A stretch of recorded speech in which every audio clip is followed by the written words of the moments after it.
page 3, actually, the Data Yoga Sadhana, page 3. All Mother Sentient Beings, especially those enemies who hate me, obstructors who harm me, and those who create obstacles on my path to liberation and enlightenment. May they experience happiness, be separate from suffering, and serve love, establish them in state of unsurpassed complete precious Buddhahood. Mary, please mute. All Mother Sentient Beings, especially those enemies who hate me, obstructors who harm me, and those who create obstacles on my path to liberation and enlightenment. May they experience happiness, be separate from suffering, and save love, establish them in the state of unsurpassed, perfect, complete, and precious Buddhahood. Dala Damwara Sebeda, no Bara Sebege. Tarbadan dam jen jembe barde yu barze badam je zorzebe manam gadan nyambe zenje danje dewa dande dungara danjara nyorda lana me bayanda bara dobe zanju rubu je do barza. Those until I achieve enlightenment, I perform virtuous deeds with the body, speech, and mind. Until death, I perform virtuous deeds with the body, speech, and mind. From now until this time tomorrow, I perform virtuous deeds with the body, speech, and mind. We take refuge in the Kanru Lama and the lineage Lamas. We take refuge in the deity of the mandalas of the Yadams. We take refuge in all the exalted Buddhas. We take refuge in the perfect Dharma. We take refuge in the excellent order of the Sanghas. We take refuge in all the noble Dakas, Dakinis, and the Dharma gardens, possessors of the eye of wisdom. Until I attain the heart of enlightenment, I take refuge in all the Buddhas. I take refuge in the Dharma and likewise in the example of the Bodhisattvas. As the previous Buddhas ambassadors enlightenment and the progress on the Bodhisattva's path are true for the benefit of all sentient beings, giving birth to Bodhicitta and apply myself to complete stage of the path. In the Buddha, the Dharma, and the Sangha most excellent, I take refuge until enlightenment is reached. By the merit of Janarastra and other good deeds, may I attain Buddhahood for the sake of all sentient beings. May all Mother Sentient Beings, borderless as the sky, have happiness and the causes of happiness. May they be liberated from suffering and the cause of suffering. May they be liberated from suffering and cause of suffering. May they never be separate from the happiness that is free from sorrow. May the rest in economy free from attachment and aversion. So no supplication. So one, can you chant the supplication? So that's length request. Length, are you ready to recording? Okay.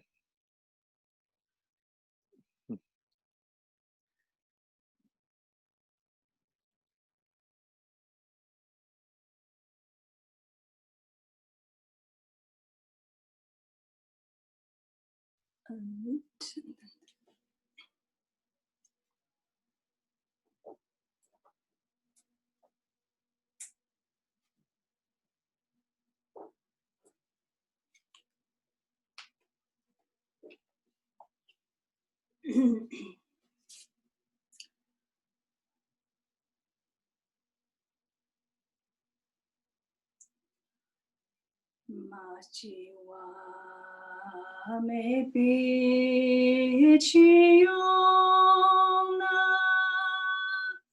yong ji zen la mo ru ma ju ti san jian gan la ti ther ma dan ju ba cha te so rang chi ke yin ber ma hi ber sen yong mo de je wa ma ko wa her qian bi san jian la yong ha mo cho chi cha ta so chi nyang ni chi la ma chi ba他年自个ji chang ne真他年别离完了，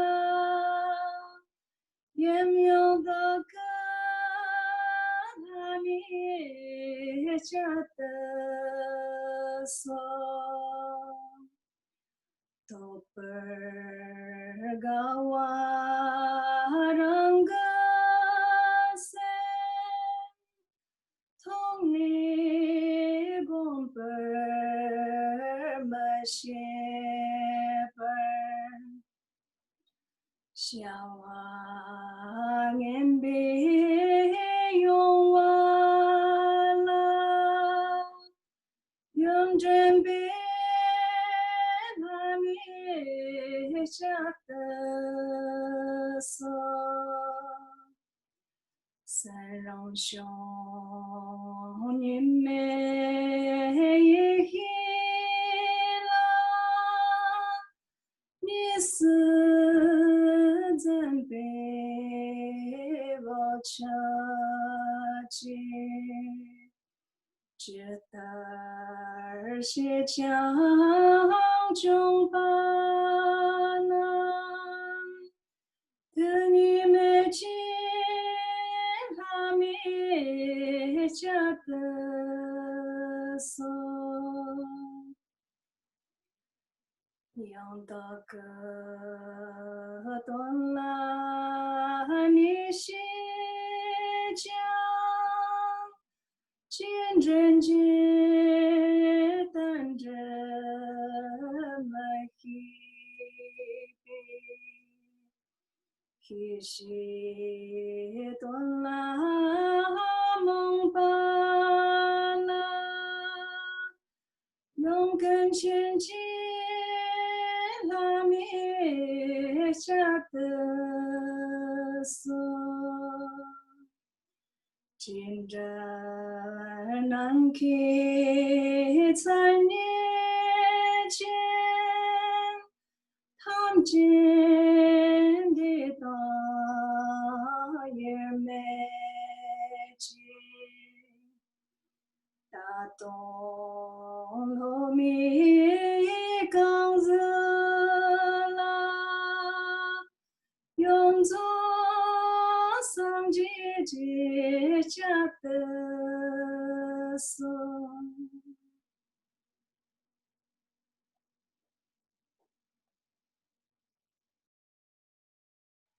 Thank you, Tsawang.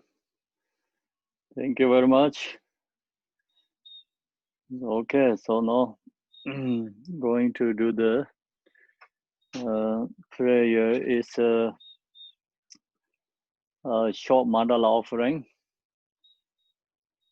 The ground is sprinkling with the scented water and strewed with the flowers. It is adorned with the Meru, the spring mountain, the 4 continents, and the sun and the moon. As a Buddha fair, I offer it. May all sentient beings attain the happiness of Buddha fairs. To the Lama who possesses the 3 kayas, I offer the altar inner and the secret offerings. With my body, word, and all that is visible, please grant me the supreme realization and enlightenment. Whatever merit I have gathered through prostrations, offerings, confession, rejoicing, beseeching, and praying, for the sake of the enlightenment of all sentient beings, all this I dedicate. Om Guru Rina Mendrala Bunda Manga Samandra Savaran Samaya Ahom. Unequal refuge, ornament of the world. Your fame provides the 3,000 words.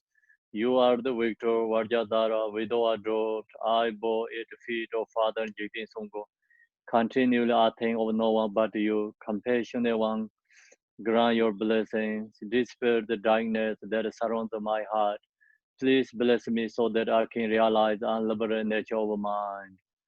Please turn the way of Dharma of the true workers and the combination according to the disposition and likewise mental capacity of sentient beings. So now we meditate, short meditation together. So you need to relax your body, relax your mind, breathe in, stretching all to your body, breathe out, let go, thoughts, breathe in. Breathe into your body, feel over your body. Exhale, let go thoughts. Inhale, pressure into body.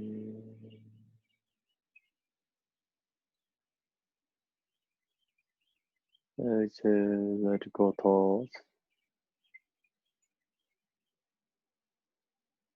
So now we meditate, cultivate pressure the human body.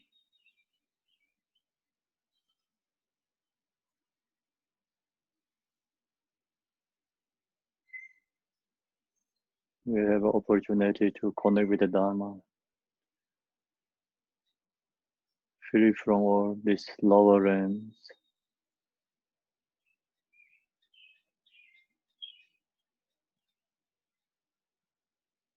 Staying in this lower realm, if we reborn there is no opportunity to practice Dharma.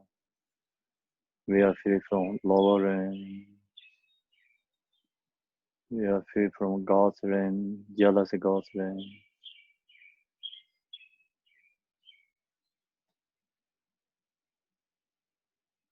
So we are free from all the obstacles for connect with the Dharma. We have all these conditions, positive conditions to connect with the Dharma, recognize that.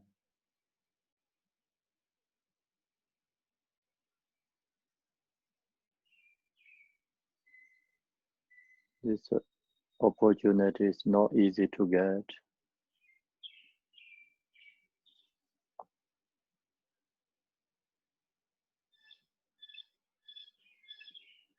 This precious human body is harder to get. Connect with all these conditions. But it's impermanent. Think about and meditate impermanent. Everything's change. Nothing is permanent. Our this body, precious body, also impermanent. Compound of phenomena. Recognize. So this body is one day going to gone. Mind, body go separate. When we go that time, only Dharma, virtuous deeds benefit us. Cultivate karma, cause and effect.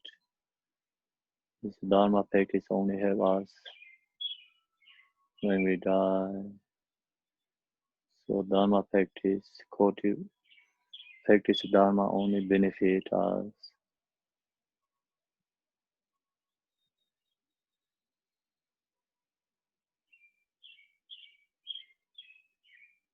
Think about samsara, defect of samsara.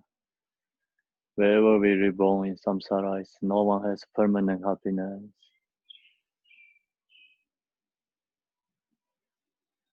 In the samsara, nothing is perfect.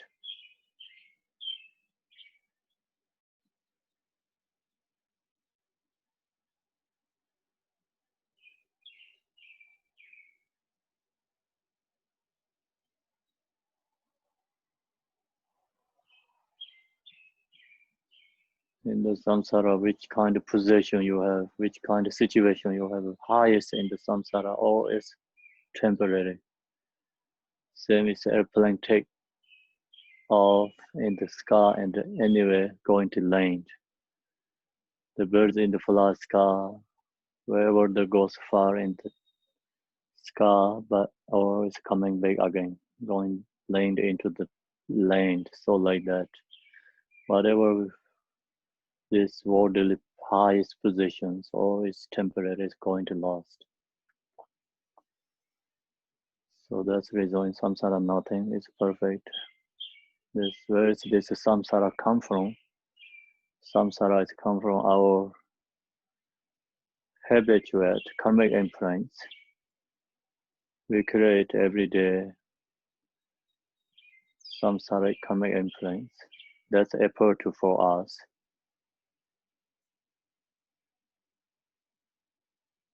So now we have to create positive karmic imprints. We have to create nirvana karmic imprints. Visualize all this space is Buddha fields.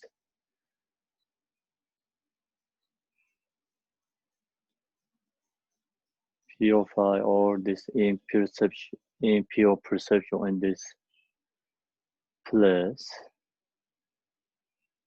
Create Buddha fields. Create positive karmic imprints. Create nirvana perception. Wherever you live, the house, visualize Buddha's palace.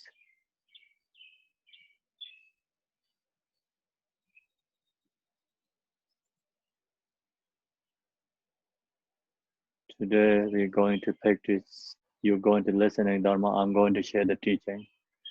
All this our Sangha visualize is Buddha's retinues.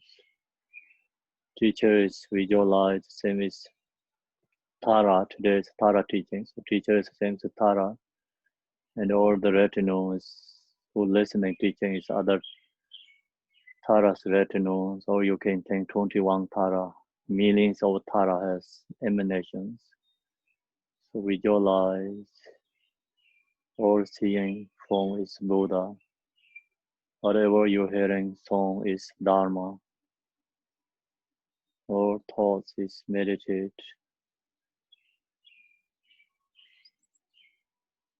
Thoughts is Dharmakaya. Liberate.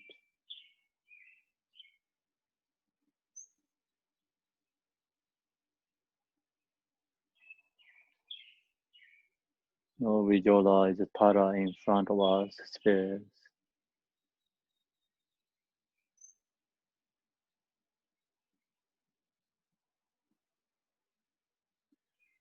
Tara is an equal refuge, ornament of the world. So your form provides 3,000 words. You are the victor, Buddha, widow adored. I bow at the feet of Tara, continually I think of no one but you, compassionate one, grant your blessing. Dispel darkness that surrounds my heart. Please bless me so that I can realize unliberated nature of mind. Think, just visualize the Yadam deity, Tara, and then visualize Yadam deity and our Ru Guru, inseparable. So we think about our Ru Guru, supplicating to Ru Guru. I think of no one but you, compassionate one. Grant blessing, dispel darkness that surrounds my heart. Please bless me so that I can realize unlimited nature of mind. Visualize, meditate, you get blessing from Ru Guru, and then meditate Mahamudra. Thank yourself, I can realize large nature, liberated nature of mind.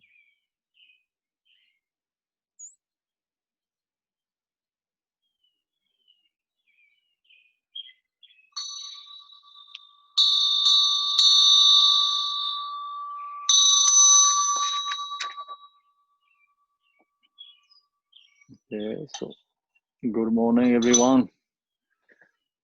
No, I'm ready to share the teaching. So do you get where we are today? Hope so, everyone. The root text is Jimdre Temdre Mishipe. That means do you not understand interdependence of cause and effect on the relative level. So we are in that, root text statement. So this teaching, the main point is if we don't know the relative truth, so then we of course do know the absolute truth. Even absolute truth is, free from all these causes of conditions.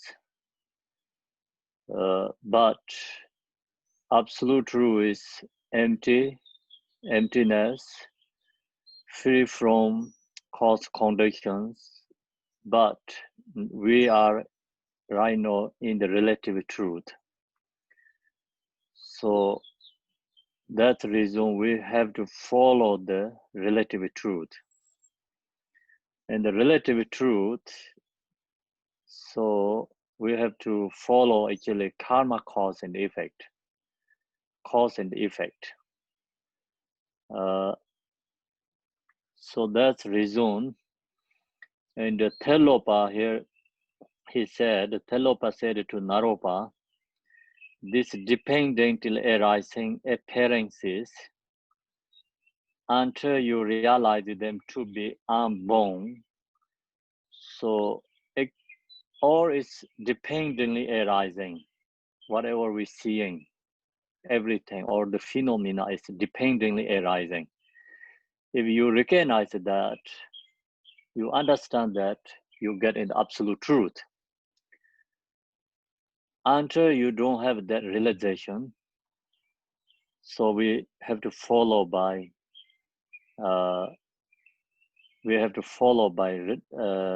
relative truth.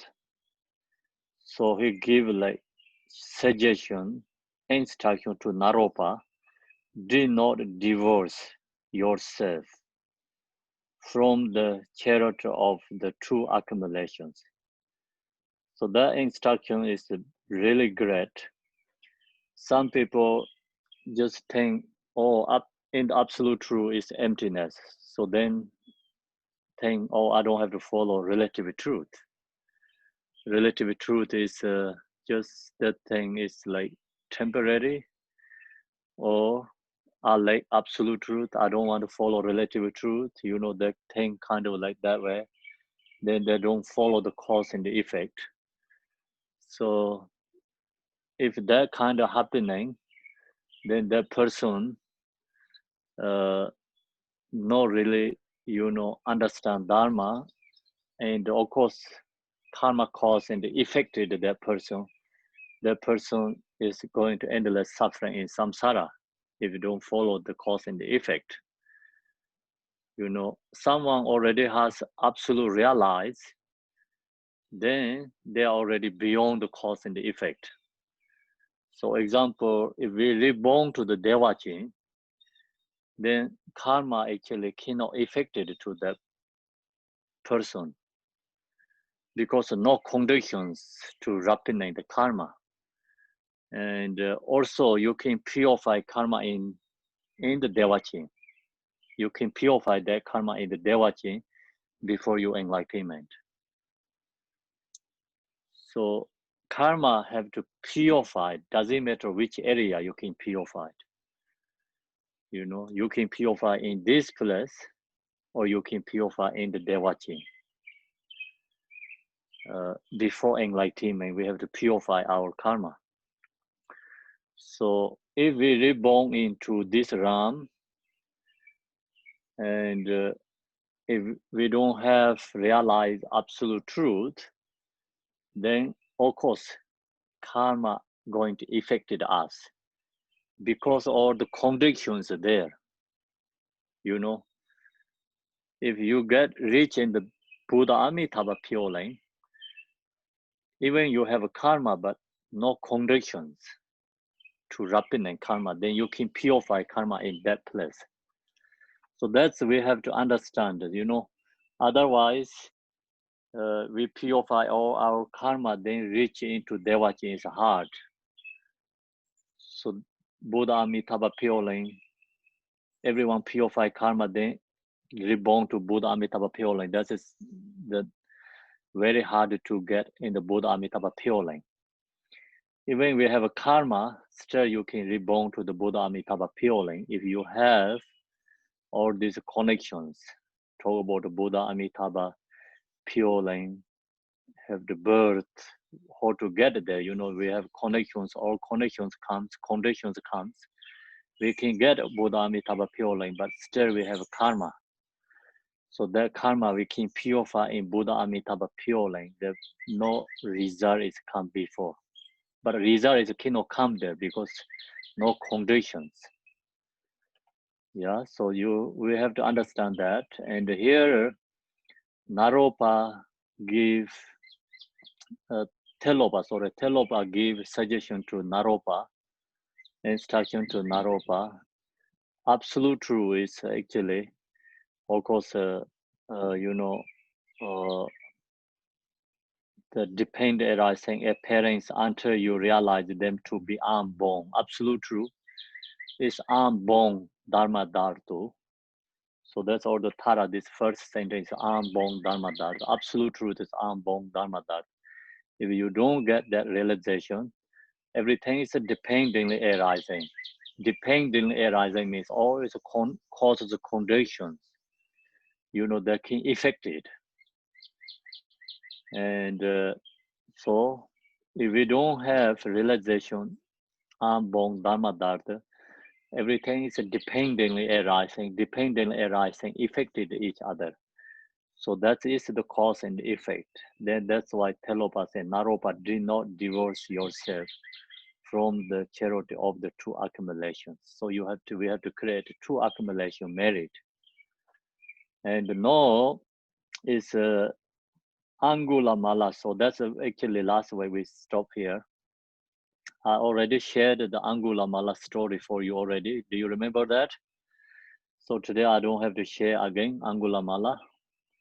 So in the short, this is summarized in the 4 lane taken from the Sutra of instruction given to Angula Mala. So Buddha giving these four lanes teaching for Angulamala. So this teaching actually very profound. All the Buddha's teaching is subsumed into this 4 statements. So do not negative action whatsoever. So that is the basic teaching. You know, all the Buddha's basic teaching, ground teaching is subsumed into that statement.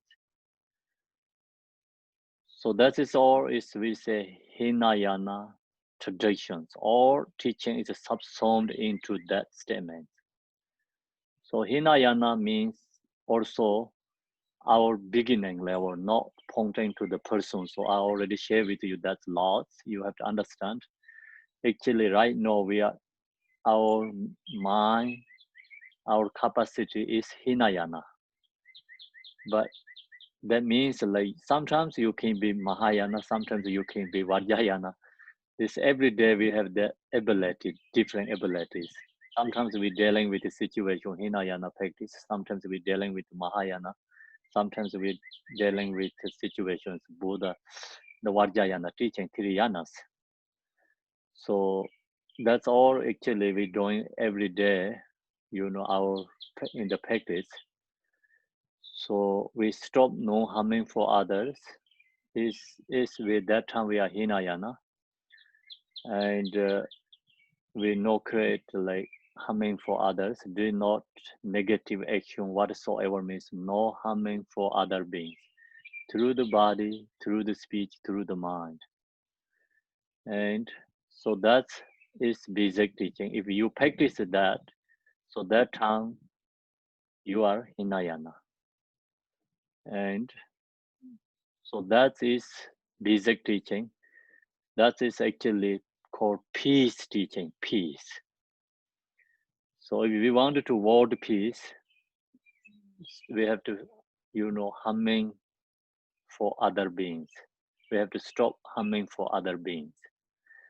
So in this world, everyone stop humming for other beings, each other, then this world is become peace. So then that is the causes of the peace. Sometimes we see this in the world, we talk about a lot. The meetings talk about peace. But peace is actually result. If you don't create a cause, result is never happening. So peace, actually we have to create. How do we create? Followed by cause and effect, karma cause and effect. Who follow by karma cause and effect, then that is the peace. Okay, so world peace actually come from every being followed by cause and effect. If we follow by cause and effect, then the world is just naturally peace.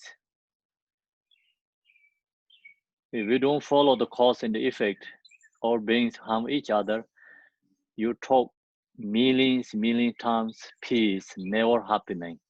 So that is right now the situations.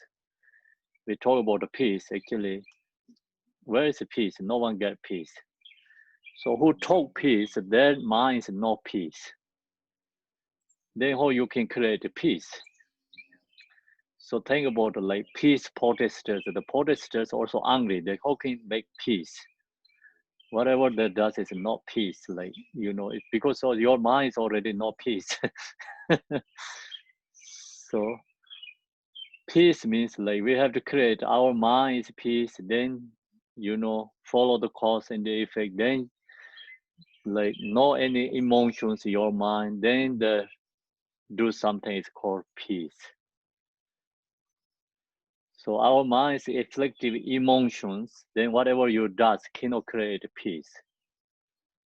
So everything is interdependent, contradictions. You angry and also can make upset others too. So followed by emotions. So that's the samsaric beings does, because due to ignorant. Don't recognize. Buddha is already taught peace. 2,500 years ago, Buddha already taught peace. His teaching is revolutionary during that time. Because so many different religions, no one taught really peace. These are the kings, and that how to say, the subject is like expanding. The everyone showing is they're powerful. So they create, is so much violence and like wars, because everyone expanding their own land or subject. So no one create peace, that everyone wanted to power. Then Buddha, his shared teaching is like, that is a big mistake, he recognized. And he talk about peace, the do not harm for other beings.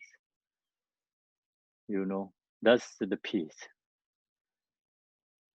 So you can see his long biographies when during that time is like he's sharing this like suggestions, giving instructions for the kings, peoples. He is the creator of the peace. Buddha is the creator of peace. So this first teaching is basic teaching and also peace teaching. Yeah, so that is the do not negative action whatsoever. And then if you don't harm for other beings, you don't create negativity, and then your mind also become peace. Your mind is peace, also of course then others also become get peace. If we don't harm for others, then also of course don't harm each other, it's become peace each other, right? Peace. That is real peace. And we have that practice, then engaging wholeheartedly in virtuous actions. So we have to engage virtuous actions. What is we engage wholeheartedly in virtuous actions? That is Mahayana teaching. So that is a compassion, not only harming for other beings. You know, we have to recognize all sentient beings want happiness. No one wants suffering. See, all is the same as us.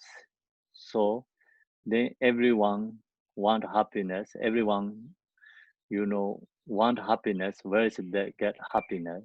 Because people helps each other. Compassion to helping each other. That is the compassion teaching. It's Mahayana teaching. If you have ability to stop non-violence, no harming for other beings, then you have second. So you can practice compassion for others. Compassion is, benefit other beings, helping for others. The first, we have to stop harming for others. So then comes compassion for others. When we have a compassion, comes for others, wanted to help for others, that time we are Mahayana practitioner, called Mahayana practitioner. So then completely calm your own mind. So that is called Vajrayana teaching. So then you meditate, calm our own mind.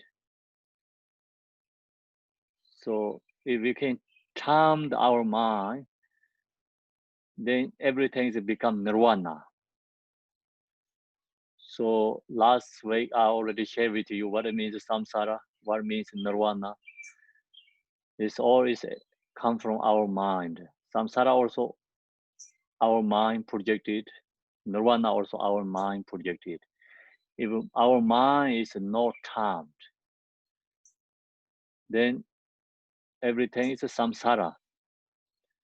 Your mind is calmed, then everything is nirvana. So this realize that practitioners, they calmed their own mind. So they calm their own mind, then this auto level, the circumstances or this auto level conditions cannot affected for them. Then that time is called nirvana. So these practitioners, samsara, sex sufferings cannot affected for them because they already calmed own mind. Then whatever they does, wherever what does, they always in the nirvana. This six realms suffering cannot affected for them. Our mind is not harmed. That's the reason this suffering can affected for us. Suffering can affected for us. So 6 different sufferings, that is the 6 realms. So long as these 6 different suffering affected for us, we are samsara. We have these 6 realms for us. We have 6 realms. Then 6 these realms, 6 suffering cannot affected our mind. Then that time we are free from samsara. We are nirvana. So we are free from samsara. How to get that? We have to calm our own mind. So how to calm our mind is through the practice. Yeah, so many different levels practice. If we wanted to calm our own mind, do not negative actions whatsoever. Second is engage wholeheartedly in virtuous actions. Then the result is complete calm your own mind. So that is the result. And first two is cause. The last is result. So Hinayana, Mahayana is cause. Vajrayana is result. So this statement is all, this four lengths is in this statement is hold all the Buddha's teaching. So it's very profound, this section. This is the Buddha's teaching. So that is the Buddha's teaching. Then when Buddha shared these teachings, of course, it's followed by individual levels. So he shared teachings, never mistake, because he has omniscience. When these beings ready to hear this, he always there. Buddha is always there, because he's compassion and wisdom. So other just regular teachers share Dharma, of course, we don't know which capacity, we sometimes like all beings capacity is like Telovadin, we share all the different kind of teachings. So we don't know. Buddha never mistakes. Other teachers, of course, does mistakes. The regular beings, human beings, teachers does mistakes. Buddha never do mistakes. So when he share the teaching, it's always followed by their individual capacity. And also, when he share the teachings, whatever they need, like different level capacities, exactly they can hear that level. If there is the basic, like first beginners, what they need, Buddha's teaching, exactly they hear like that. What they need, comes teaching. So then is practitioner like Mahayana level, they can hear Mahayana teachings. And there is Vajrayana level practitioners, they hear Mahayana teachings. So that is a part of the Buddha's quality. So that quality is like beyond our perceptions, beyond our thoughts. So sometimes we talk about Buddha's quality. It's like not possible to talk Buddha's quality beyond our thoughts. The one of the teacher Chandrakirti, he said Buddha's quality is the same as the space. Whatever we talk is the same as the birds in the fly in the space. Birds fly in the space like endless, never get. So they cannot really measure this spaces like how vast, how far to go, The birds fly in the space is like limited. The space is unlimited. So whatever we talk about the Buddha's qualities, like just same as birds in the fly in the space like that. Maybe bugs fly in the space. Their capacity, like they can fly only limited, right? They cannot fly all the way deep in the space. So our capacity is like that. We cannot measure the Buddha's like qualities. So that's the reason. See, when Buddha shared the teaching, actually that time is all the beings is there listening teaching, not only human beings. So these human beings, they hear their capacity, their ability, what they have ability, they can hear that teaching. Then they say, oh, Buddha never taught other teachings. They're just talking about their own perceptions. So then, of course, they have another capacity. Many beings, they're not our perceptions. They also have different levels capacity. Then there's Bodhisattvas levels. Then there's like lots, higher realizers. They have different capacities. you know, they can hear different. So mosquito fly in the space, then another like birds is fly in the space, and the like who's the Garuda in the fly in the space is like they can get different levels, you know. So the when Buddha shared teachings, all these teachings comes because this individual level have Buddha has a quality have, that is like power to share the teaching. It's like, well, who's there and what they need exactly the teaching comes for them like that. Then of course the Buddha teaching is like whatever the no need, the main point is no need a translator. So many beings that they all heard their own language. And then also the teaching, Buddha's teaching, the voice is like uninterrupted and perfectly, you know, beautifully, never wanted, like always you wanted to hear. So like that kind of voice is like have gently and beautiful. So lots of qualities.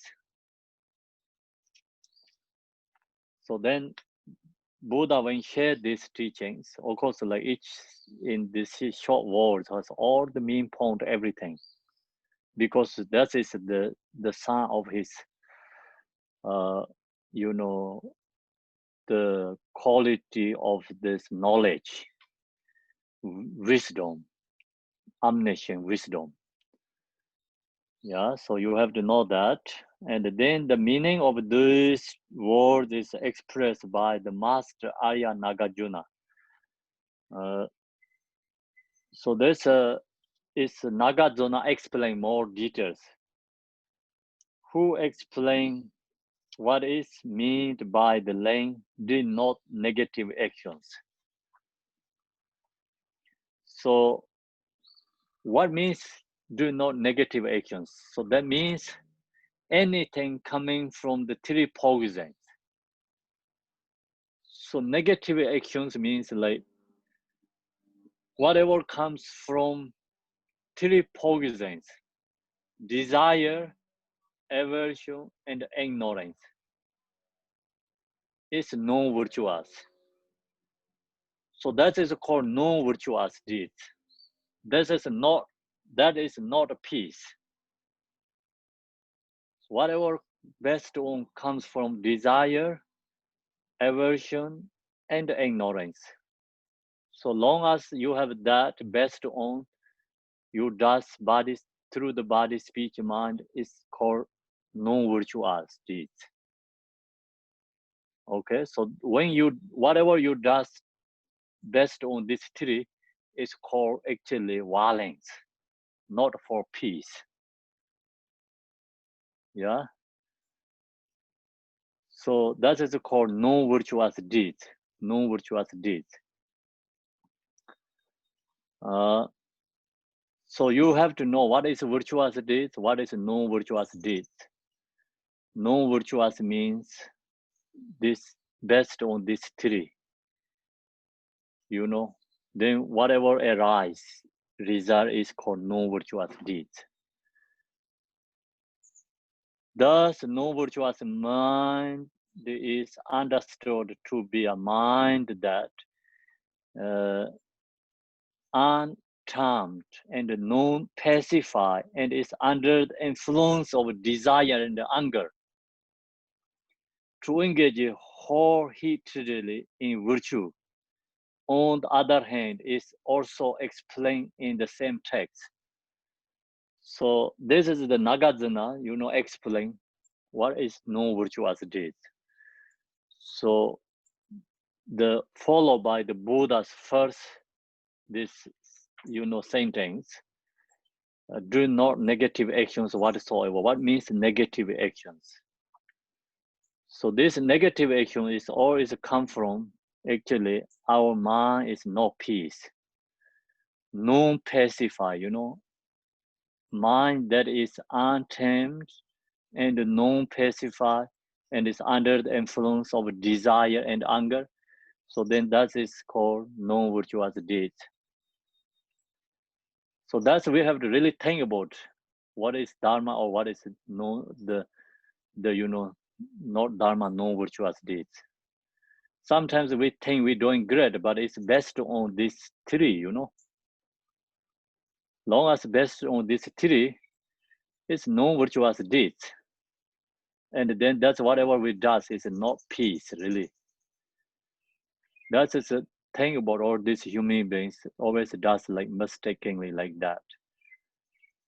So it's someone like the mind is like influenced by these three emotions, then you pointing for others, or you doing mistakes, you are problem. So you pointing for others, then actually your mind is no peace. Like you say, oh, you pointing for others, and then say, okay, you are no peace. You are destroy your peace. Actually, the who pointing the finger for others, that person also destroying peace too, because everything is dependent, interdependent. So causes conditions follow. When we understand the Buddha's teaching, the absolute truth, then I'm born, Dhamma Dhatu. That time, then we are free from the causes conditions, get absolute truth realized. If you get that, also you don't harm for any other beings, because you really understand it. Truly, you understand the cause and the effect at that time. When you reach in the Ambong Dharma Dharma, absolute truth level. So that time, then we really understanding all the subtle level of the causes and conditions. But then you get the level, this cause conditions not affected for that person who has realized that this cause conditions not affected. So now we are in the relative truth level. So we really do understand the causes conditions, and then whatever we does like causes conditions, of course everything is like affected for us. So that's we have to understand here is like right now in this worldly people sometimes like talk really great, but then there also minds, emotions.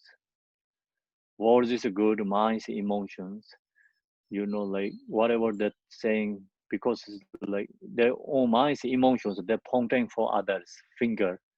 So then that is dependent, and then creates problems.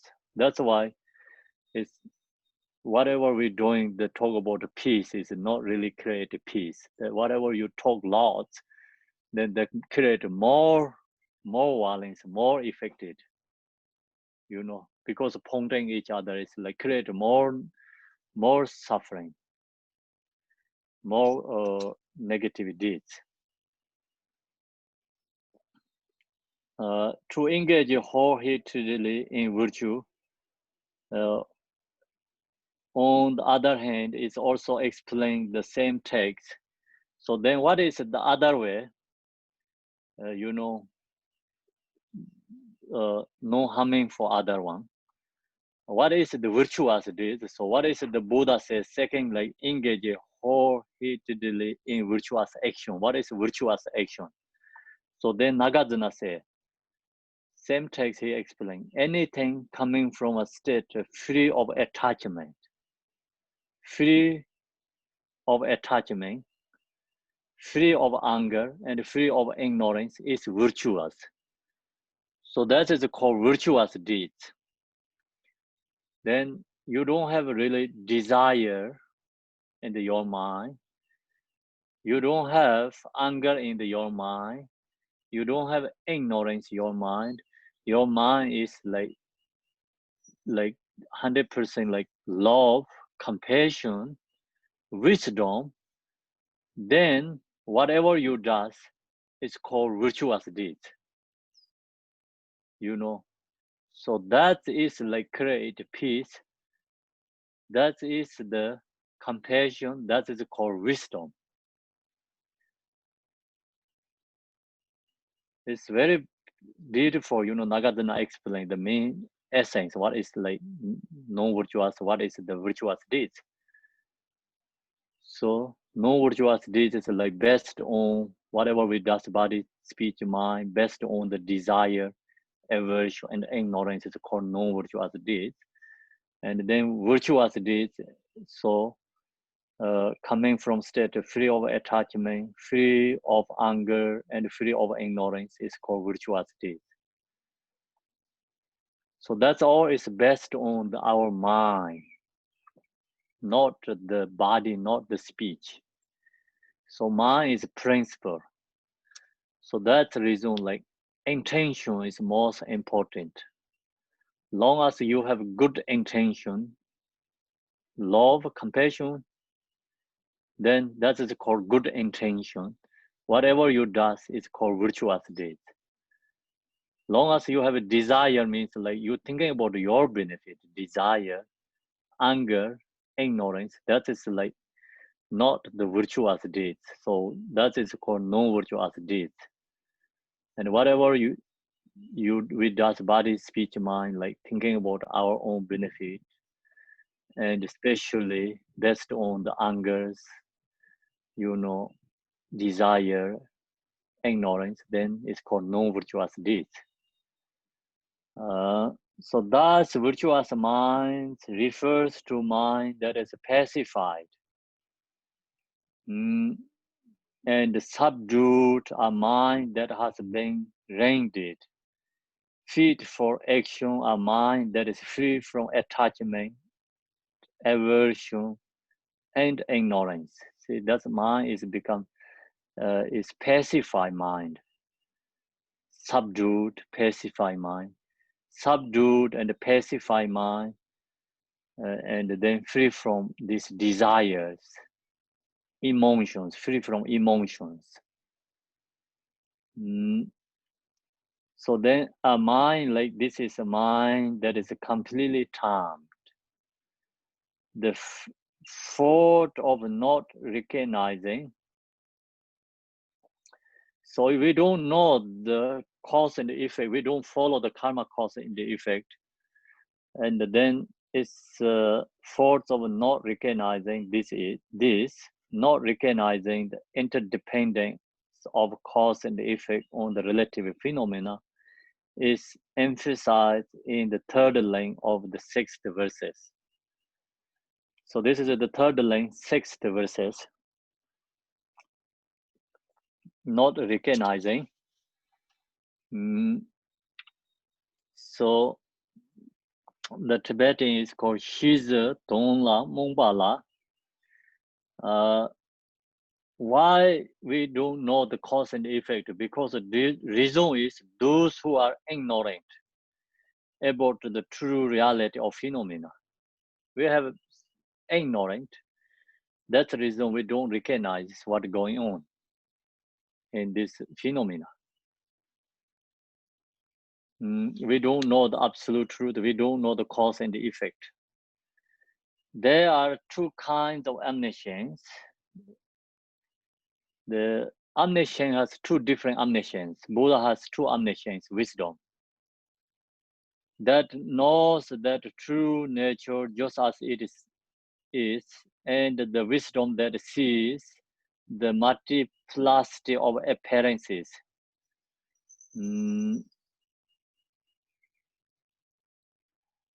So there have two kinds of omniscience, the wisdom that knows that true nature just as it is like absolute truth, understanding absolute truth. So that's Buddha's omniscience, understanding absolute truth. So when Buddha meditated 6 years, he said, I found the truth. So that realization is called that's realization, the knowledge is that true nature just it is. That's omniscience. It's understanding true nature just as it is. And another is wisdom that see the multiplicity of appearances. So another is like wisdom, understanding karma cause and effect. So Buddha's wisdom knows all our previous life. And whatever coming in this life, he understands. Future life, he knows what's going on. So that is called the multiplicity of appearances. Buddha has two omniscience, means. And then, of course, he has this wisdom that is his multiplicity of appearances. He shared his previous lives, many previous lives, all the stories. And then, of course, like he shared like other his disciples also like the previous life too. What happened and which connections this life they get the Dharma connect with the Buddha, or he talk about the previous life, everything. So we have a lot stories like 100 like collections, different stories together. The book is many books. So Buddha shared his previous life, and some is he shared other people's like previous life. So that is like follow is all cause and effect teachings, karma cause and effect teachings, followed by the stories. If we really wanted to know the cause and the effect, then we have to learn the stories that understand the cause and the effect. So each has causes and the effect, the stories. That just we think it's everything is in this life. Who has this wisdom, omniscience, multiplicity of appearances, they recognize whatever this life happiness like all has connections previous life. The mostly like major our life connections, not talking about today you get a coffee in the store shops, like not talking about like that. So why you get parents this life, why you reborn to the like your name like parents of that, why you get the parents, why you reborn to the United States or in Canada, this country. So that kind, like why you get connect with the Dharma in this life, that kind has like connections previous life, not like just talking about when you drink the tea and they like burn your mouth. That is no count in there, okay? So they don't ask, you cannot ask like why is I drink the tea, I burn my mouth. So that is you don't care for yourself. That's why you burn your mouth, burn your mouth. I needed to drink the tea, otherwise cannot make good pronunciation. Burn your mouth. Okay, so you can like ask like why I reborn in the Canada or US like that. That has connections. The you get a connect with the Dharma. That has previous life connections. Like that kind. Then why I'm male and I'm female, so that's also have a previous life connections. And kind of like husband, wife, kids, and that has previous life connections. So not everything, okay? If you go to buy in the shop, you buy some clothes, that is not anything to do to the previous life. So you have to understand like that way, okay? Sometimes if people too much go into the details, no answers there. Why is it today weather is great? That is just the weather is happening like conditions, We don't have to talk about previous life connections. Okay, you're going to eat maybe today different kind of food. You don't have to talk about that previous life connections, yeah. And then Buddha, like he share all these previous life connections. The no he's sharing are just telling with you the small these things. Okay, he's sharing the big major thing happening. He shares. what happening. Some people has maybe like, you know, devotion. Through the devotion, they ask Buddha the, you know, some teachings. Please, can you give me this teaching? Share some teachings. So then Buddha, like sometimes like his short face is smiling. And then some disciples, why you Buddha smiling?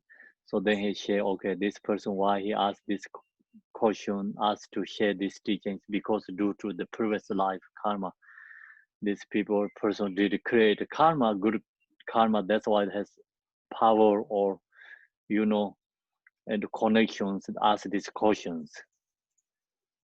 So then he shared that he talked about all the previous life karma connections. So like that kind of many stories. So Buddha has true omniscience. Then he never do mistake, because he has wisdom that knows that true nature just as it is. That's never mistake. And then wisdom that see the multiplicity of appearances. As long as there's true omniscience, never mistakes. Since we have not yet awakened the wisdom that see that multiplicity of all appearances, we are ignorant about the subtle interplay of karma. So we don't have this wisdom, then we are, you know, don't know, because this cause and effect due to our ignorance. We are ignorant about the subtle interplay of karma. We don't know the subtle level interplay of karma. So you work very hard, you know, you can make money, you can get paychecks, or you work very, like study very hard, you get good deeds. So that's also part of the cause and effect. But that is coarse level, not subtle level. You know, that is like not the interplay of karma, outer level of karma. See, this karma also like interplay, I think it's like inner level, like connections, karma, outer, you know, the level of connect with the karma, conditions. So we know like outer level connections, but we don't really know the inner level, subtle level connections, karma. So that's kind of like, you know, difference. Means like, even we think, oh, we know the karma cause and the effect, always we follow by outer level connections. We don't really have understand about this interplay of karma, inner level connections, subtle level connections, due to our ignorance. The law of cause and effect. Since we have not yet awakened the wisdom that knows that true nature just as it is, so that is the absolute truth realization, understanding true nature. So Buddha, he has true omniscience, then whatever he does is never mistake, because it's no mistake in the relative truth, no mistake absolute truth. So other religions teachers, like you really study and investigate, follow the, you know, logically, cannot approving this omniscience. The other many religions teachers, they didn't have that. That is a Nagarjuna and many scholars approving that. The Buddha is called unmistaken teacher because he has these two omniscience. So he shared the teachings, relative truth, reality, absolute truth, unmistakably can share for others. So that's the reason his teaching is unmistaken. The whatever Buddha shares, teaching is through his own experience. He don't know something, he didn't share that, you know, like, of course he knows everything. he don't share, and also not benefit others, he don't share that. And something causes over for some Sara level, he don't share that. Example, he knows how to build these cars, but he don't share that because not important for the liberation. He can create like these bombs, but he don't share that because he knows that is harm for others. So Buddha has this knowledge, he don't share, he don't teach. Reason is that is not for the liberation. That's all is become causes of the samsara. You know, that is like create samsara, not create nirvana. Sometimes, like people think why Buddha don't share these technologies if he has omniscience. Buddha knows that, but why he don't share? Because Buddha don't share anything not related to the liberation. His focus is for liberation. He's not focus for the samsara created for samsara things.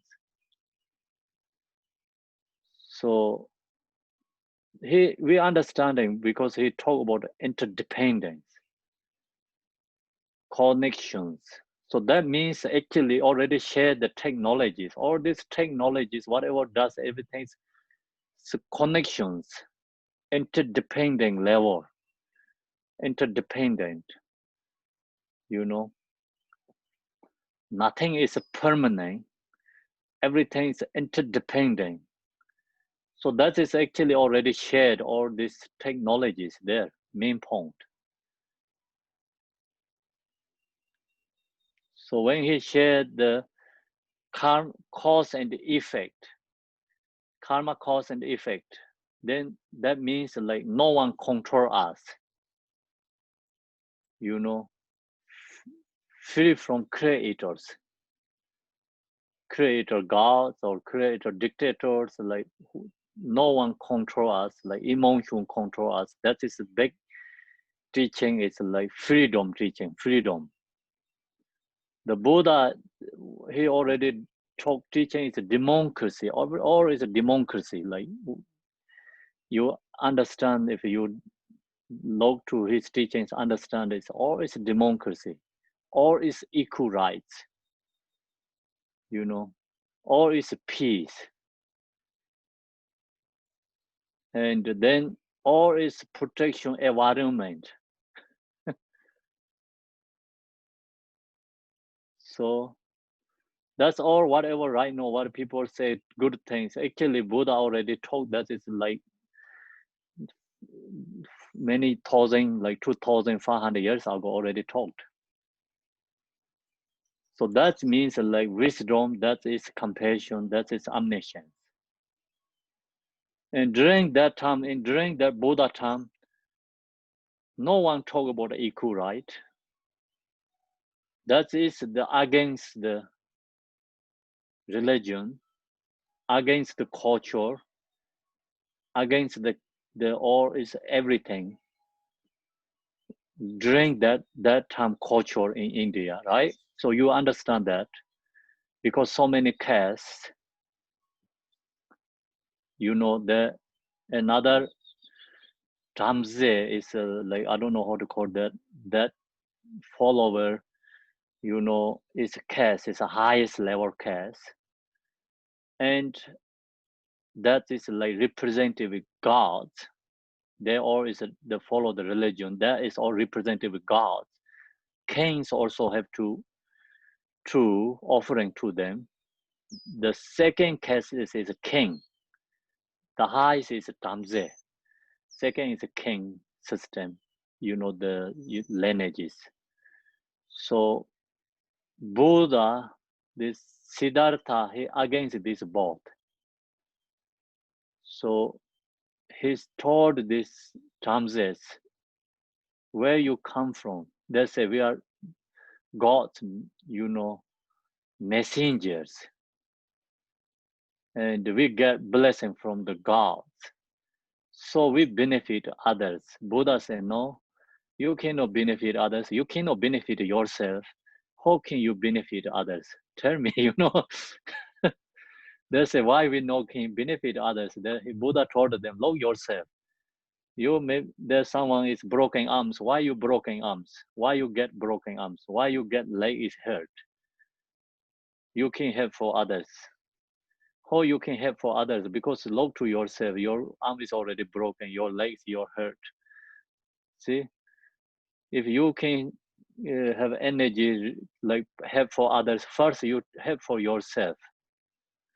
He told them, and then another is like we offering you, but everyone's offering you, but that's also mistake because you are not like highest caste is anything we cannot see that we or is like we taking from this lower caste. It's a lower caste is more important than the higher caste. The higher caste is or is controlled and tortured and take from all these lower castes. So he said this lower case is more important than the higher cases. So he may create like equal right there, equal right. He all just life or is like even like Siddhartha, not enlightenment. During that time also he has like these visions, peace and equal right, protect environment, less desires, less hatred for others. So when he's become Buddha and then he really did that whole thing. So his followers mostly is lowercase, not mostly or it's like just of course he has lots like followers, kings, like caste because his many his brothers, siblings, many are following, and the King Shakyas like many this the kings like sons are following with him. So of course he has many lower castes. The biggest the problem is with the Tamses. Tamses is like the oldest one, the religion, and the kings also have to respect for them. So their thing is like they are highest, and then their you know is like their thing is like the God messenger. They get blessings from the gods. So then they're against Buddha because they always go with the kings and the Buddha destroyed the culture. So Buddha is a cultural revolutionary. And right now we talk about, men and the woman. This all he create equal right in the India at that time, equal right. So these other religions, no one has female follower practitioners. So actually who fight the how to call the female's right, right? Female's right. Who fight first one is Buddha's mother. So then another is like Buddha's. We can say ex-wife or what is what to call she is. They are. There also is the actually you have to follow by previous life all these connections. Sometimes we see, oh, Buddha no compassion. He leave his son and wife. So that is thinking about very temporary, short.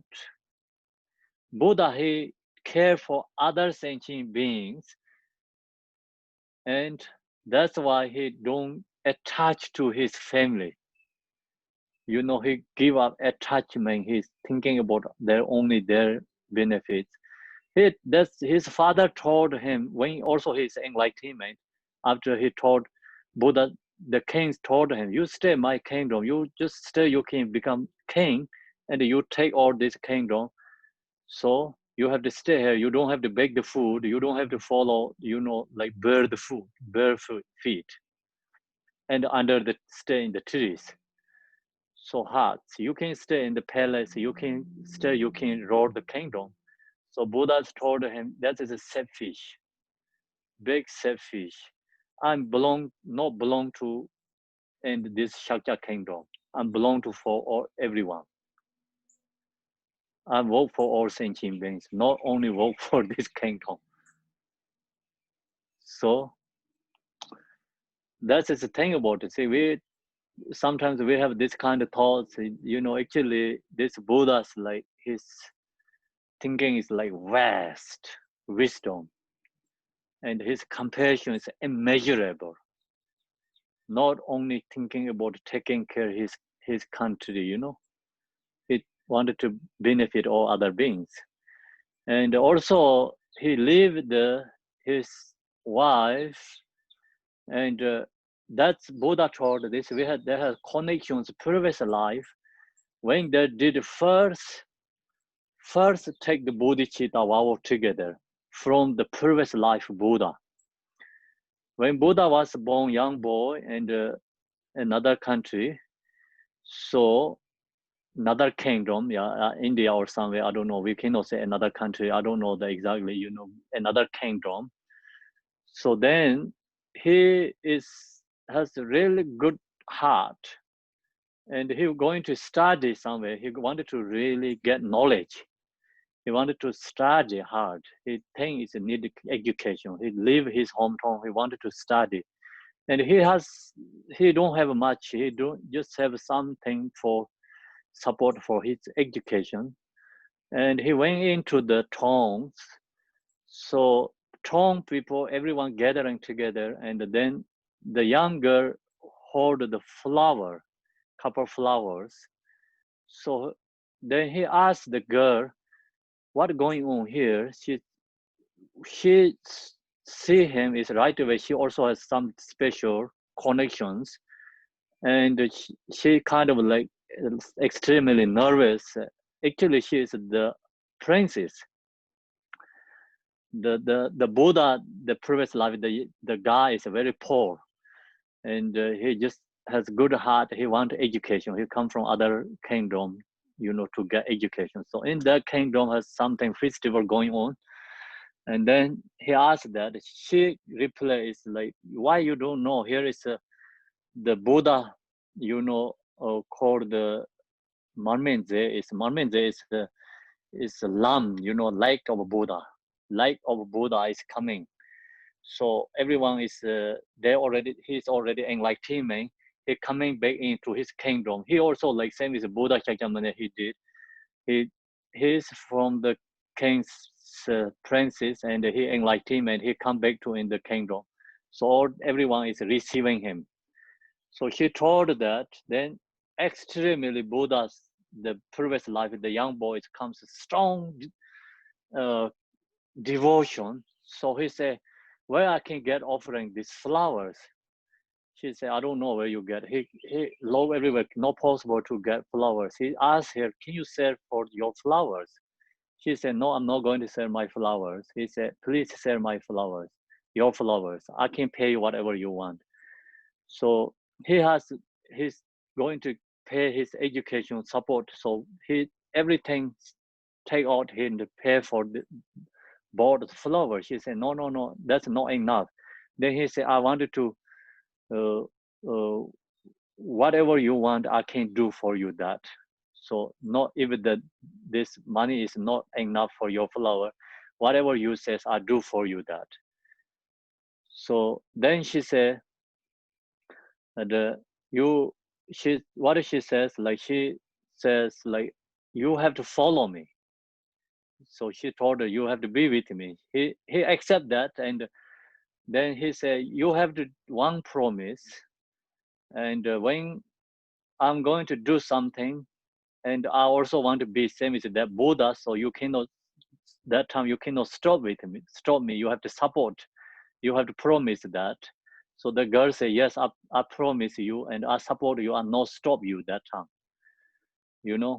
So then they both did strong aspiration, and these flowers going to offering to the light of Buddha.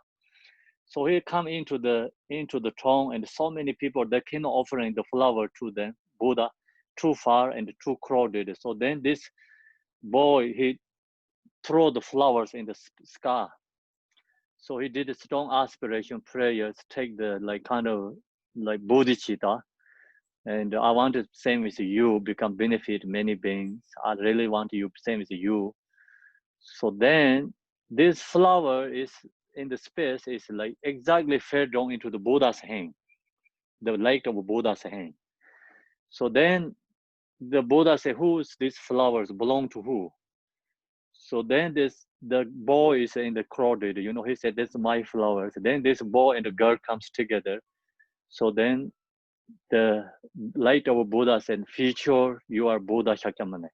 So he prophesies and Buddha Shakyamuni. And then they take this bodhicitta vows. So that's the reason. And the girl is right now is like Samsoma is Buddha's wife, and they have another name. So Tanzangma, sometimes we call Tanzangma, sometimes we call Samsoma.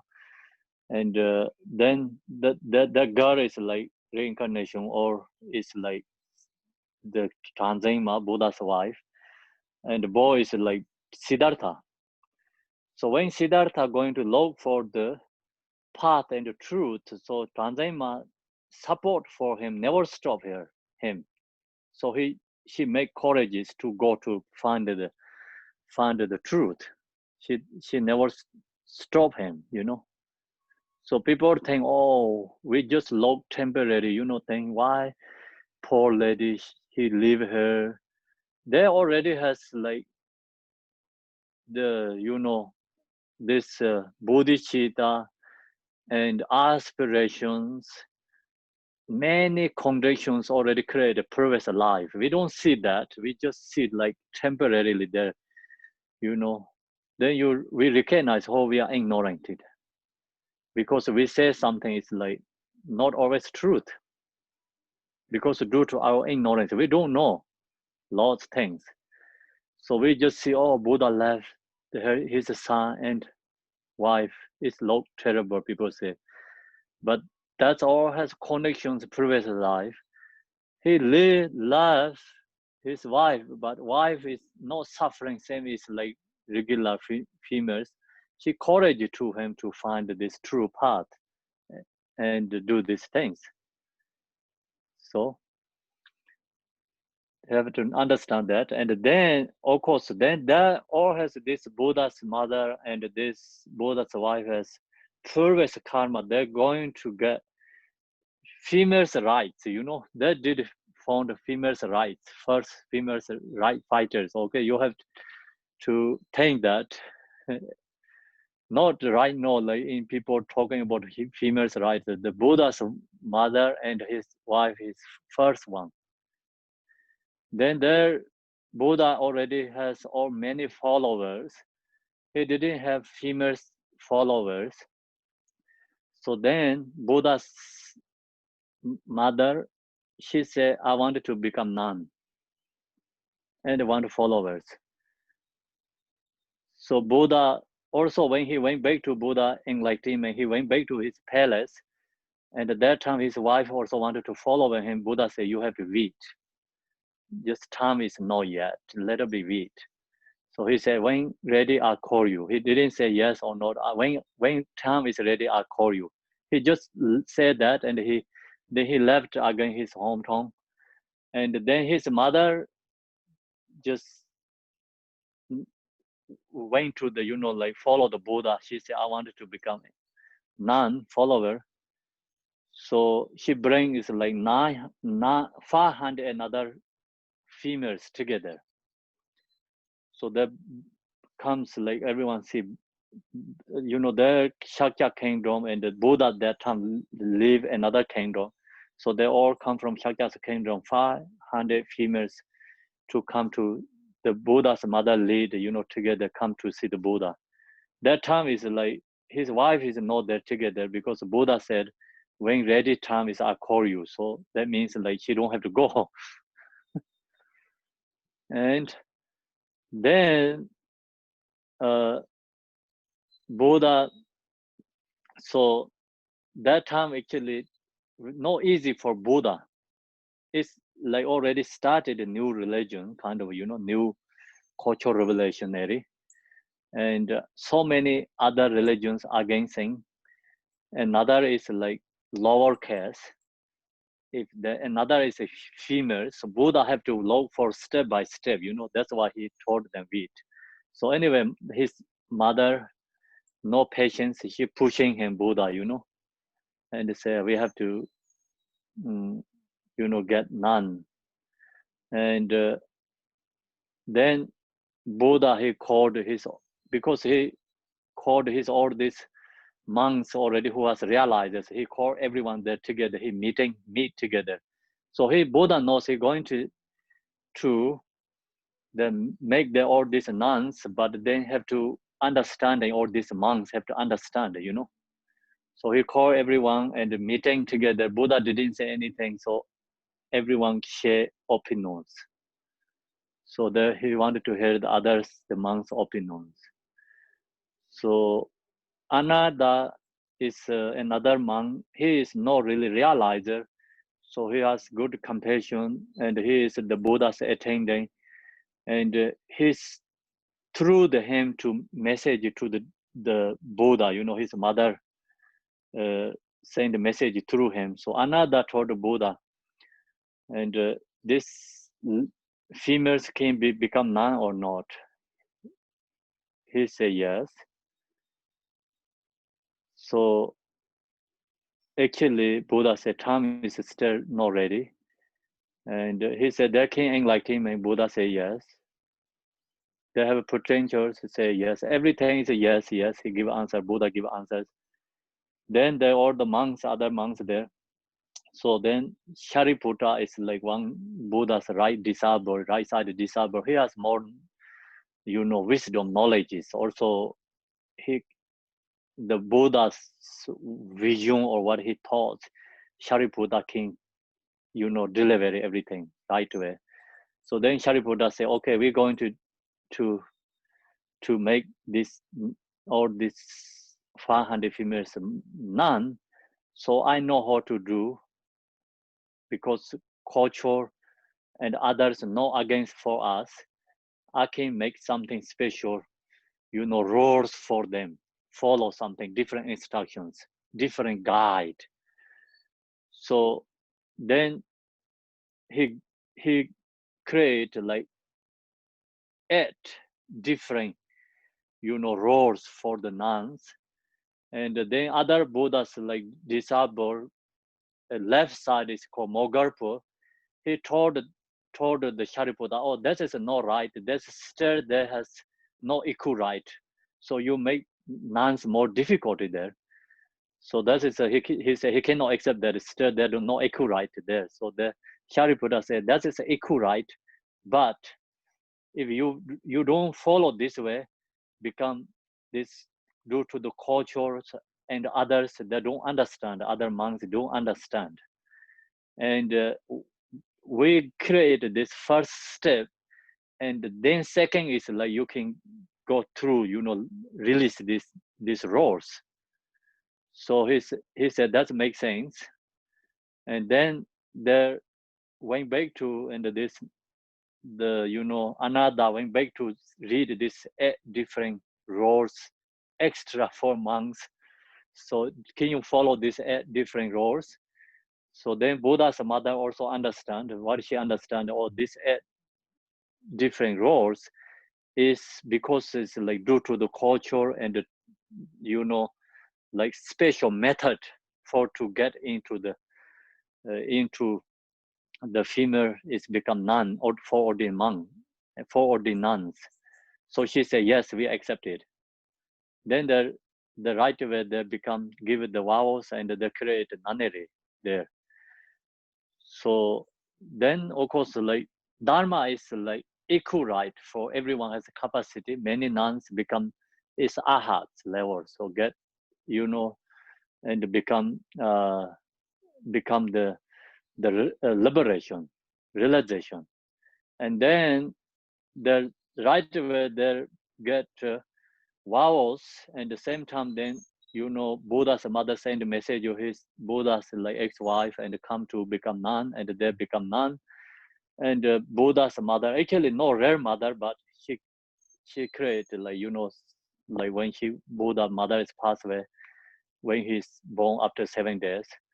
So the Chigadamo, she take care of Buddha like her raising, all the rest.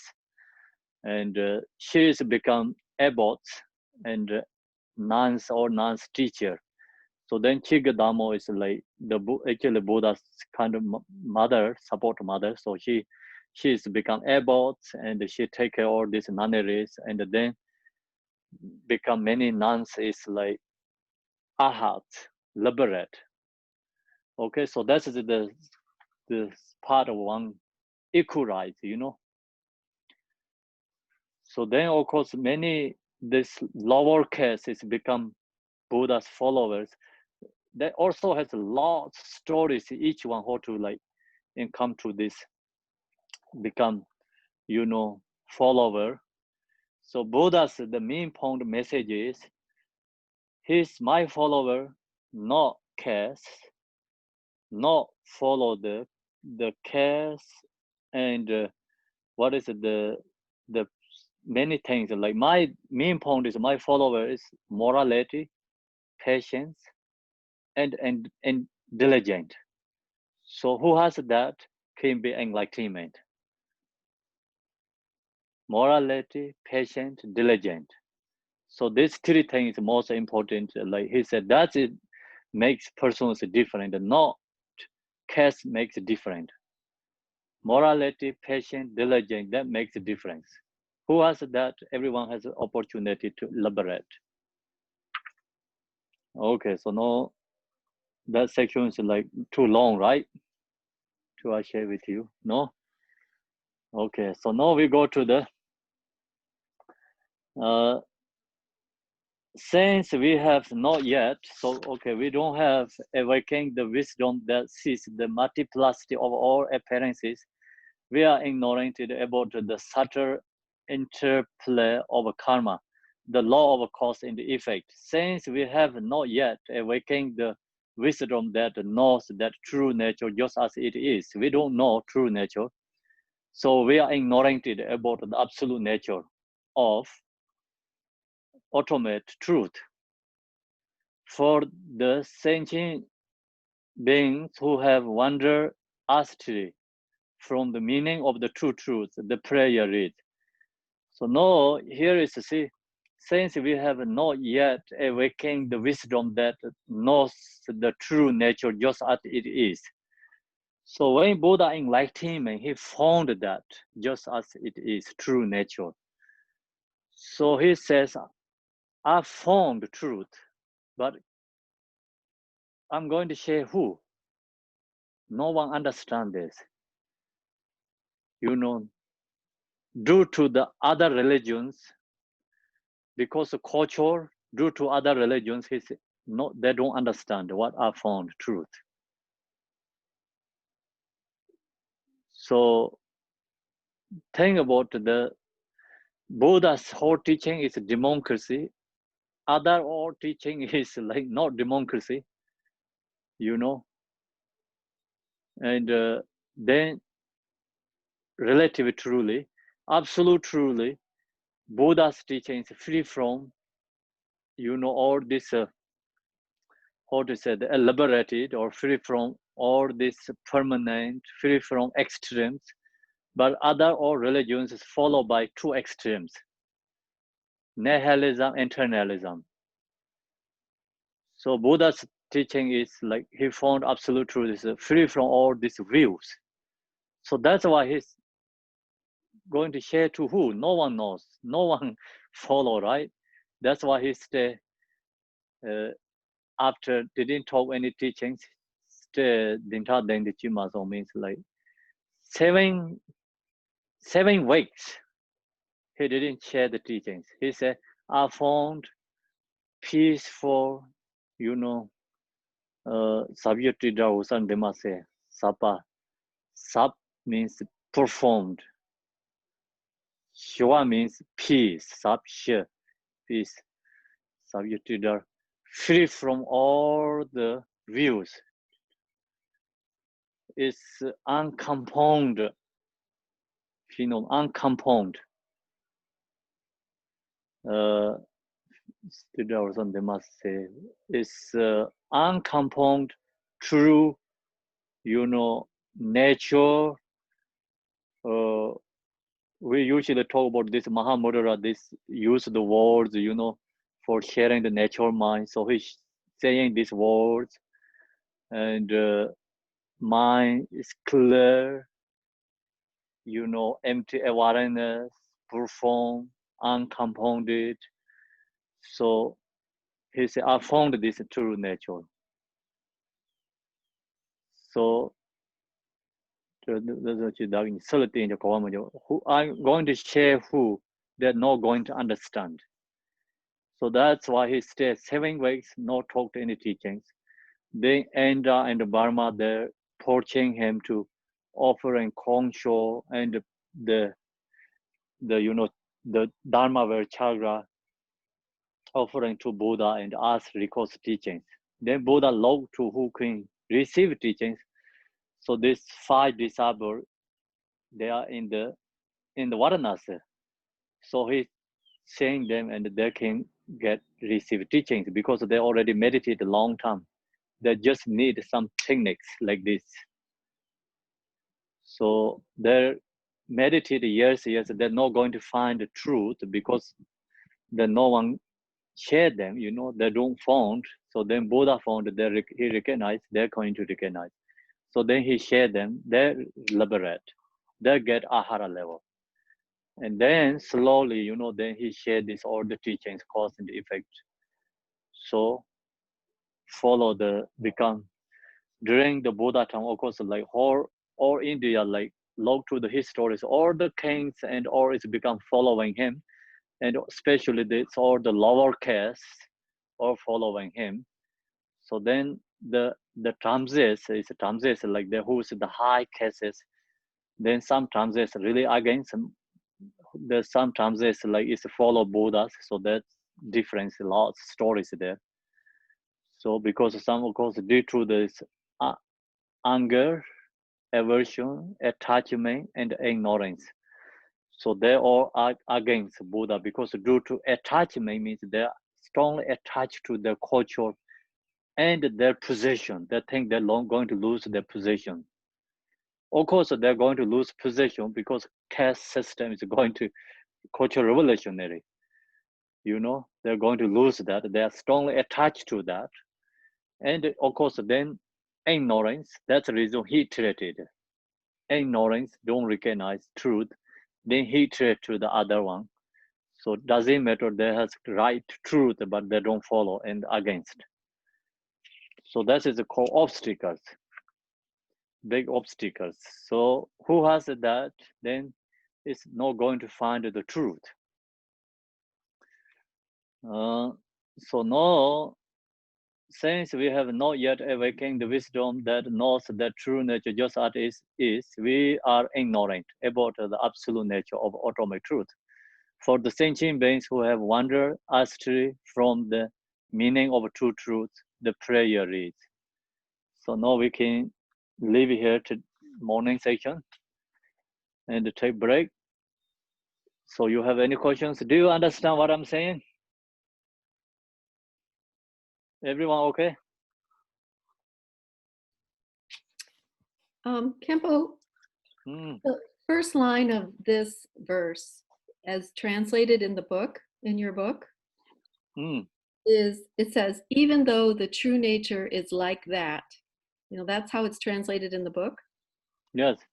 And then the way we say in our prayer now, we say, although we abide in the perfect meaning of absolute truth. Those are the same 2 lines. So prayer, you mean which one? The English translation of the Tara verses. Oh, so this is followed by commentary, and you have to link to the others, the the section, and also this section is, I told you, the little bit the misunderstand Yes. this verses. That's why I follow this way. Yes, I mean, I guess I still feel that the English verse that we say in the prayer, I feel unclear about what it's saying even now, especially after reading your book, you know. Are you sure? Well, yeah. I mean, I have to sort of tell myself what it means. I don't think it really says what I understand you to say that okay. it. Okay. So that is like, okay, in the prayer says, although we abide in the perfect meaning of absolute truth, right? Yes. So then we do not understand the interdependence of cause and effect on the relative level. So which way you don't understand? The first part, I understand the second phrase and the third phrase. It's the very first phrase. Although. Because when you were teaching, you said, some people think because of absolute truth, we don't have to worry about karma. And then you said, but that's not true unless you realize it. You know, you're not free of karma until you realize Yes. absolute truth. Okay. But then this sentence phrase says, although we abide, I mean, we do abide because Dharmakaya is with us. We abide in the perfect. That is abide the absolute truth. Yes, sir. Yeah, although we abide in the perfect meaning. If the point is we don't recognize it yet. Yes. Okay. And then also we don't understand cause and effect. Then that's, we do not understand, yes, cause and effect, yes. Okay, so it's not that we abide, there's no problem in abiding in absolute truth. The problem is we don't recognize that we abide in absolute truth. So it's you are right, actually. It's followed by the commentaries make more sense, but this one is, we have to follow this exactly the root text, you know, root text, and like that's why I put some parentheses in there, so understand in the not in the root text. In here also I can put something in the parentheses, but still people when read this one, they understand something different, you know. Although we abide in the perfect meaning means like they just knows they have absolute truth nature, recognize that is absolute truth nature. We do not understand means we have absolute truth nature actually, but we don't understand the interdependence. Of course, we don't understand the interdependence, cause and effect. We don't understand the relative truth. Even everything is absolute truth. Actually, everything or phenomena or is emptiness. That means everything is absolute truth. The first one means everything is, of course, absolute truth, but everything is absolute truth, but we are in the relative truth, so we have to follow the relative truth. Just explain it like that, you know. Okay. Okay. Yes. So we can talk more discussion, okay? That section. And here's this section, some, because this is a little bit better than other supplication translations. This is makes like no complicated. Others translation, some area says, or is up, we have realized absolute truth. We don't understand the cause and the effect. So that is like really no correct. My thoughts.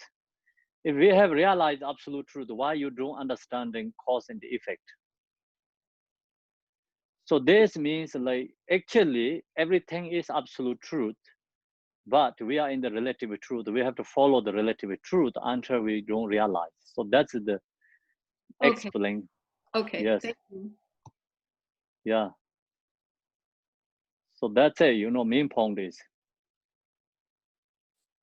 There's one question in the chat room. Okay. From Karen. So what does Mooney mean? Shakya is the kingdom. We chant Muni, Muni, Mayam, Muni, Soha. Is that the same Muni? Muni is Buddha Shakyamuni. His name. Sengha means like usually we chant the Sengha Tomba Chomdin that actually the whole meaning is like we read this prayer and the sadhana, the Buddha's sadhana. So before you mane is before the what it says is like supreme teacher Bhagavan Tathagata Ahara complete perfect Buddha. Glorious conqueror Shakyamuni Buddha to you pay homage. So that's whole meaning is in there. This mantra. Conqueror. Chom then the Chom means yes, likewise. Guess please, yes. I looked up the meaning of the word in Sanskrit, and the definition is silent. It says a term for types of ancient Indian sages and hermits or ancient Indian ascetics. So it means sort of saint. It's an old term for saint because they're silent, right? They're meditating or whatever. The beyond, actually beyond. Chom then there means Chom means like subdued, calmed. There is beyond. So that's the beyond is like beyond the talk, beyond the thoughts, right? So that is the conqueror. It's I don't know exactly the word explained, but main point just and this complete and perfect Buddha, glorious conqueror, glorious conqueror, complete perfect Buddha, beyond this, thoughts, perceptions. Okay, thanks. There anyone? Yeah, I have a question. I think I can ask it. When we talked about the multiplicity of appearances, it suggests that it's an absolute wisdom where it seems like it's also a relative wisdom. I mean, you can understand that you can understand karma. Yes. So what's the difference between understanding it at the relative level and understanding it at the absolute level? Absolute is just recognize nature. It's like everything is emptiness. So recognize that it's absolute truth realization. And then relative is everything that follow the cause and the effect. So that's understanding is like correlative omniscience, multiplicity, omniscience. Yes. I have a glimpse. All right, thank you. You're welcome. Okay. So that's actually your question is generally your question is we talked just that section lots, all this kind of like everything's your answer.